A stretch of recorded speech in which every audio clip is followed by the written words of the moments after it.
అది లేదు.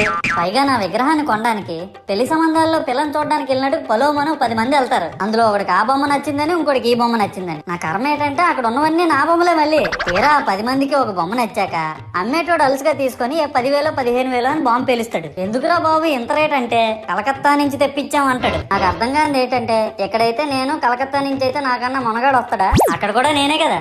ఇలా నన్ను బజార్లో పెట్టి బేరం ఆడి నా మొహానికి ముసుగేసి వ్యాన్ ఎక్కిస్తారు. ఆ వ్యాన్ డ్రైవర్ గాడు నేనున్నానని కూడా చూడకుండా ఏదో ఆలోచించుకుంటా డ్రైవ్ చేస్తా గతకల్లో గబ్బి గుబ్బి అని తెంచేసి నా కాల్లో చెయ్యి ఎరగొట్టేస్తాడు. ఈ విషయం చందాలు ఇచ్చిన చిన్నోళ్ళకి తెలిస్తే మళ్ళీ ఇరిగిపోయిన బొమ్మ పెట్టకూడదని ఏ బొమ్మ రాసి కవర్ చేసేస్తారు. సరేలే జరిగిందేదో జరిగింది, నా భక్తులే కదా, కూల్ బ్రో అని చిల్లయ్యే లోపు నన్ను పందిర్లో పెట్టి ముసుగు తీసి నాకన్నా పొడుగుండే సౌండ్ బాక్సులు 2 నా చెవులు పక్కన పెట్టి డీజే గణేష్ బ్రో అని చెప్పి నా పాటలను కూనీ చేస్తారు. సరేలే పిల్లలు కదా, ఇప్పుడు కాకపోతే ఎప్పుడు ఎంజాయ్ చేస్తారు, కాసేపట్లో పూజ స్టార్ట్ చేస్తారని వెయిట్ చేస్తా ఉంటే ఆ 5 రూపాయల వ్రతకల్పన బుక్ చూస్తే